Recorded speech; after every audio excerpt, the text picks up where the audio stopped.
الحمد لله رب العالمين وبه استعين واشهد ان لا اله الا الله وحده لا شريك له واشهد ان محمدا عبده ورسوله اما بعد. قال شيخ الاسلام محمد بن عبد الوهاب رحمه الله: وفي الحديث الدعاء مخ العباده، والدليل قوله تعالى: وقال ربكم ادعوني استجب لكم ان الذين يستكبرون عن عبادتي سيدخلون جهنم داخرين.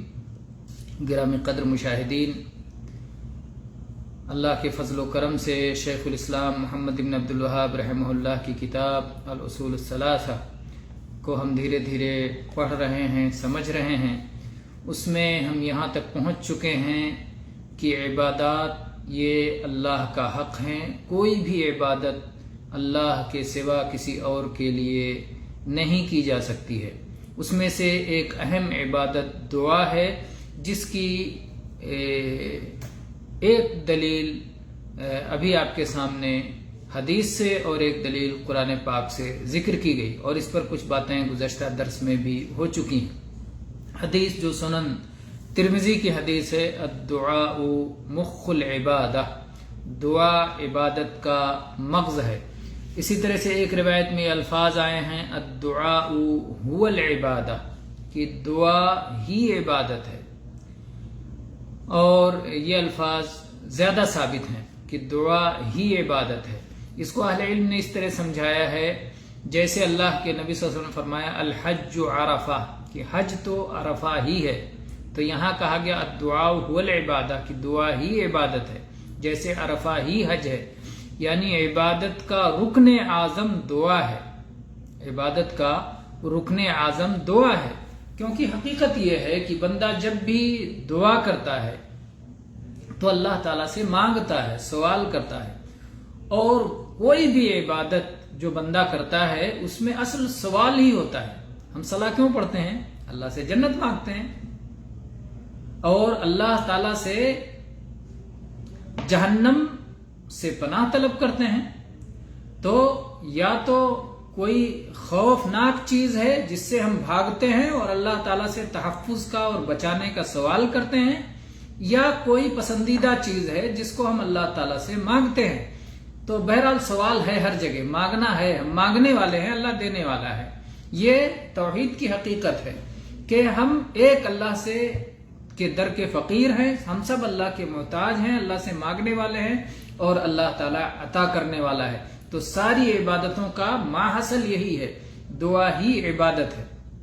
اور پھر قرآن پاک میں اللہ تعالیٰ نے سورہ غافر کی آیت نمبر 60 میں اللہ تعالیٰ نے فرمایا: وَقَالَ رَبُّكُمُ ادْعُونِي أَسْتَجِبْ لَكُمْ، آپ کے رب نے حکم دیا کہ مجھ سے ہی دعا کرو، مجھ سے ہی مانگو، مجھ سے ہی طلب کرو، میری ہی عبادت کرو.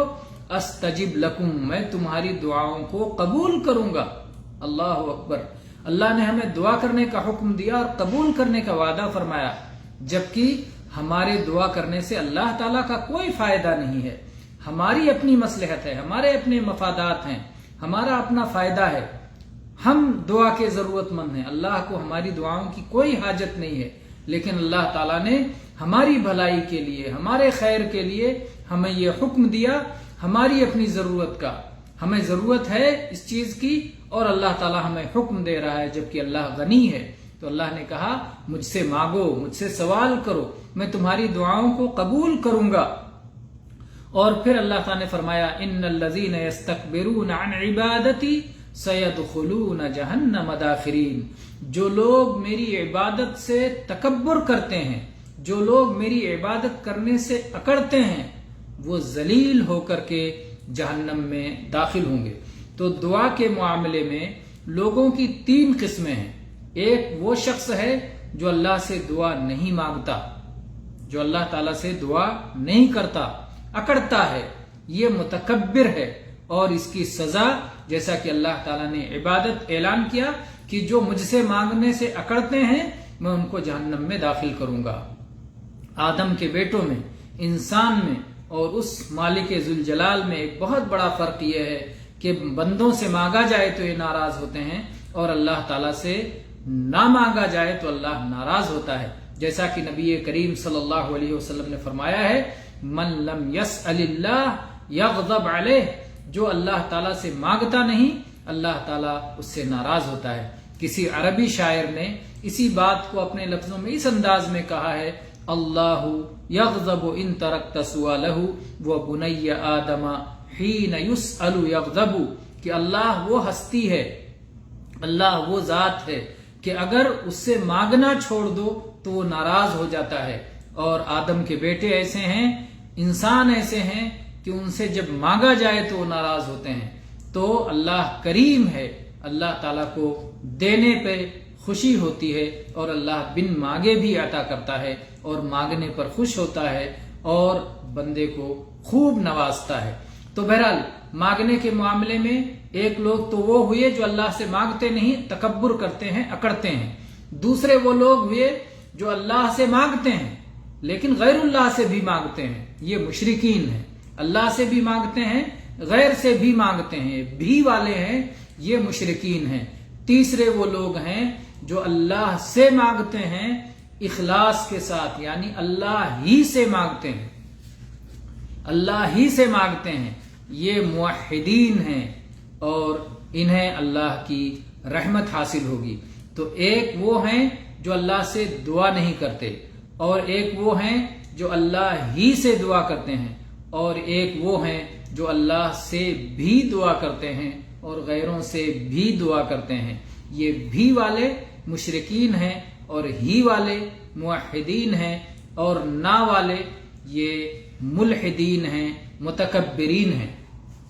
تو بہرحال یہ آیت اپنے آپ میں بہت واضح ہے کہ دعا عبادت ہے۔ وہ کیسے؟ اللہ تعالیٰ نے پہلے فرمایا وَقَالَ رَبُّكُمُ ادْعُونِي أَسْتَجِبْ لَكُمْ، آپ کے رب نے فرمایا کہ مجھ سے دعا مانگو، میں دعا قبول کروں گا۔ اللہ نے کس چیز کا حکم دیا؟ ادعونی، مجھ سے دعا کرو۔ پھر اللہ تعالیٰ نے فرمایا ان الذین یستکبرون عن عبادتی، جو میری عبادت سے اکڑیں گے، جو میری عبادت سے تکبر کریں گے، سیدخلون جہنم داخرین، وہ جہنم میں ذلیل ہو کے داخل ہوں گے۔ تو اللہ نے حکم دیا دعا مانگنے کا، اور پھر کہا جو میری عبادت سے اکڑیں گے، یعنی اگر دعا نہیں کریں گے تو وہ تکبر کرنے والے ہوئے، اور عبادت سے تکبر کرنے والے ہوئے۔ اور کون سی عبادت؟ دعا کی عبادت، جو ساری عبادتوں کی روح ہے، جو ساری عبادتوں کا مغز ہے، جو ساری عبادتوں کا رکن اعظم ہے۔ تو بہرحال دعا ہی میں اکثر لوگ گمراہ ہوئے کہ وہ غیروں سے مانگتے ہیں۔ جب کوئی بیمار ہوتا ہے تو وہ اللہ سے شفا طلب کرنے کے بجائے کسی اور سے شفا طلب کرنے لگتے ہیں۔ جب وہ پریشان حال ہوتے ہیں، جب وہ تنگ دست ہوتے ہیں، جب وہ فقر و محتاجی کا شکار ہوتے ہیں، جب ان کے اوپر قرض کا بوجھ لگ جاتا ہے، تو ایسی صورت میں وہ در در بھٹکتے رہتے ہیں، اور در در سے دور دور کیے جاتے ہیں، بھگائے جاتے ہیں۔ جبکہ اگر وہ اللہ کے ایک در کو مضبوطی سے تھام لیں تو اللہ تعالیٰ ان کے لیے کافی ہو جائے، اور جس کے لیے اللہ کافی ہو جائے پھر اسے کسی غیر کی حاجت نہیں رہتی۔ اللہ تعالیٰ ہمیں اپنا موحد اور مخلص بندہ بنائے، آمین۔ وآخر دعوانا ان الحمد للہ رب العالمین، وصلی اللہ علی نبینا وسلم۔